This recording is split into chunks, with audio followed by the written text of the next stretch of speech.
It's only our first exchange, and already the Prime Minister is asking me the questions. This approach is stuck in the past, and I want to talk about the future. He was the future once. Education. I've got here a memo from the governor of Ford Open Prison that could not be clearer. It says this will mean almost inevitably that the abscond rate, that's people escaping, will go up in Cat D prisons. Medium-term burglars and robbers are likely to abscond. Whatever happened to tough on crime? Now let's look at something else.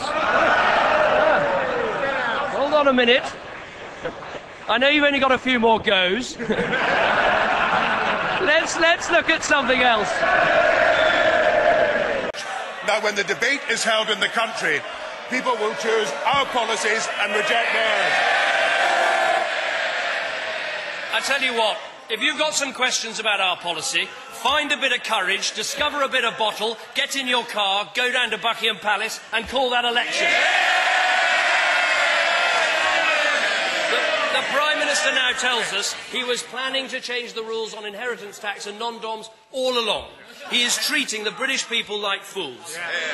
Next he'll be telling us how much he admires Margaret Thatcher. I want to ask why the Prime Minister and the Chancellor are at war with each other. Now, this is what we are told. This is what we're told. Damien McBride, listen.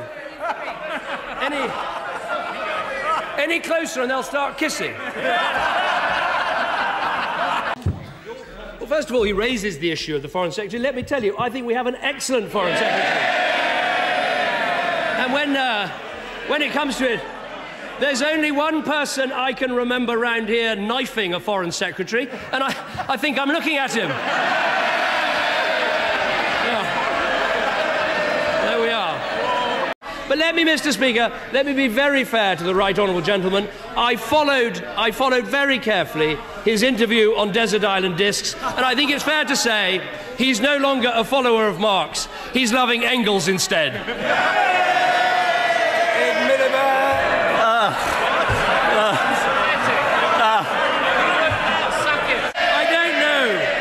I don't know what they're paying him, Mr. Speaker. Order! But I haven't finished. Order!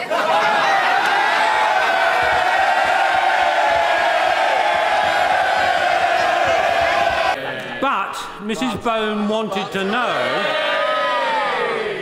whether, if a bailout came before 2013, despite qualified majority voting, Britain would vote no in any case. And I know that she would be very happy if the Prime Minister give that undertaking, and it would be really helpful for the Bone household if he could. I do feel now that a very big part of my life is trying to give pleasure to Mrs. Bone.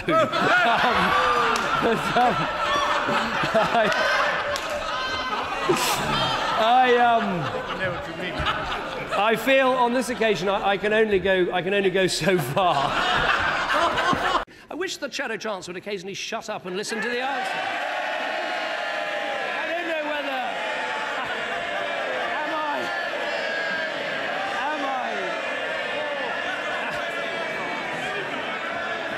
I don't know whether...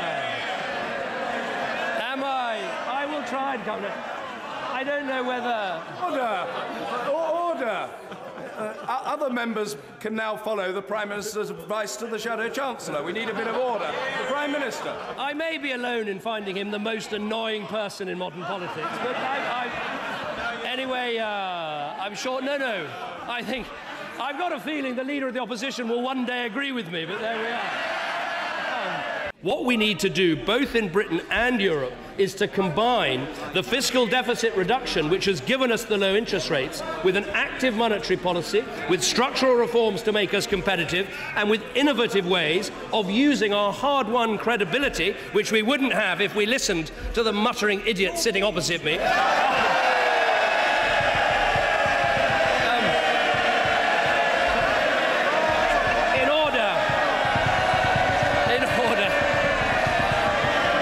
Isn't it extraordinary? The Shadow Chancellor, after last week and all of that, he's at it again, heckling again.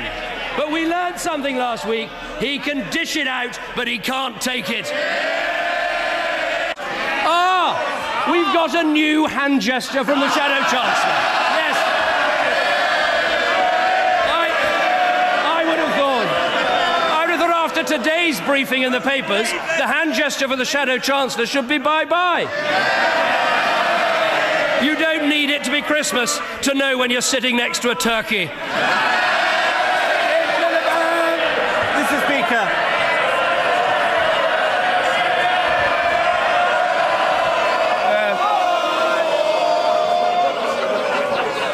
The day after his Shadow Chancellor was asked on the television, could he think of one single business leader? And do you know what he said? Do you know what he said, Mr. Speaker? He said, Bill somebody. Mr. Speaker, Bill somebody's not a person, Bill somebody's Labour's policy. Perhaps he could confirm this, because I have an invitation.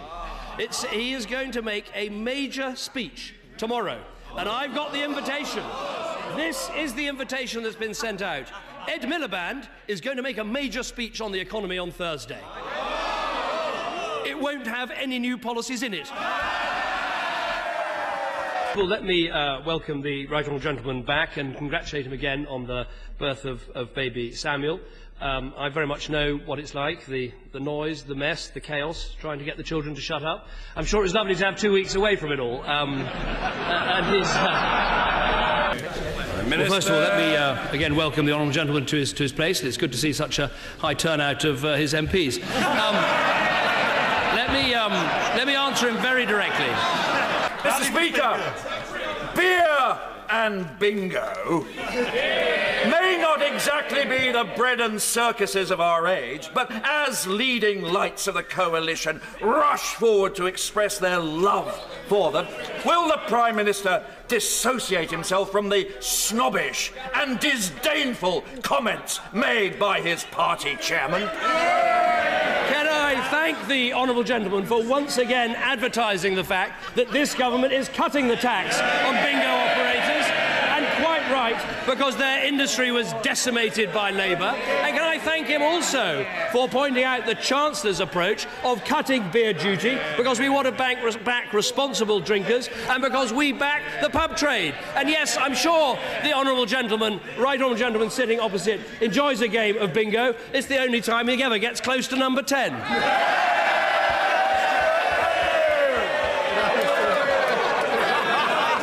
I find that Shakespeare provides language for every moment. I mean, just consider what we're thinking about at the moment. There was a moment when it looked like this reshuffle could go into its 12th night. Yes. It was a revenge reshuffle, so it was going to be as you like it. I think, though, we can conclude it's turned into something of a comedy of errors, perhaps much ado about nothing. There will be those who worry. Love's Labour's lost.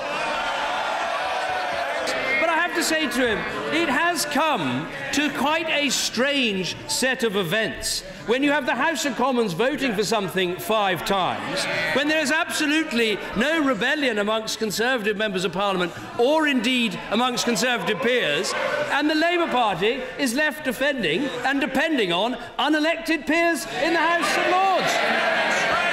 We've got, in British politics, we've got a new alliance, the unelected and the unelectable. Look, if he's looking for excuses about why the side he and I were on about the referendum, frankly, he should look somewhere else. And I have to say to the Honourable Gentleman, he talks about job insecurity and my 2 months to go. It might be in my party's interest for him to sit there. It's not in the national interest. And I would say, for heaven's sake, man, go. And when I talk about this House, let me welcome the new member for Tooting to her place. I think I'd advise her to keep her mobile phone on. She might be in the shadow cabinet by the end of the day.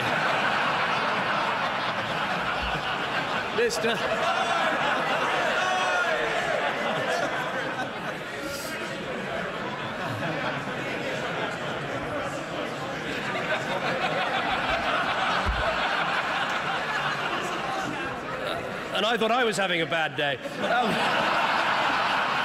Well, first of all, let me say at the dispatch box how warmly I congratulate the Home Secretary on becoming leader of the Conservative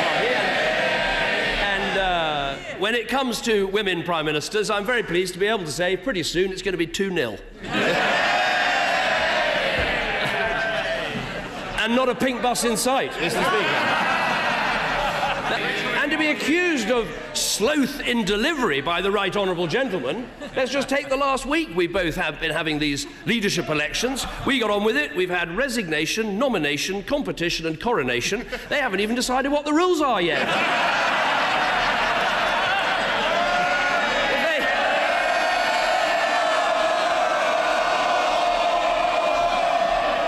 If they ever got into power, it'd take them about a year to work out who would sit where. He's not always the easiest person to get hold of. We've tried. Tory modernisation has never quite got as far as getting Ken Clarke to carry a mobile phone. He did briefly have one, but he said the problem is people keep ringing me on it. And we had to move, I seem to remember, in opposition, we had to move our morning meeting to accommodate his 9 o'clock cigar. But I will watch these exchanges from the backbenches. I will miss the roar of the crowd. I will miss the barbs from the opposition. But I will be willing you on.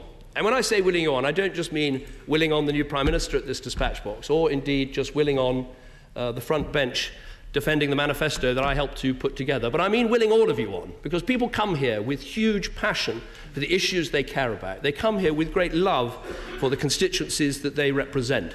And also willing on this place. Because, yes, we can be pretty tough and test and challenge our leaders, perhaps more than some other countries, but that is something we should be proud of, and we should keep at it. And I hope you will all keep at it, and I will will you on as you do.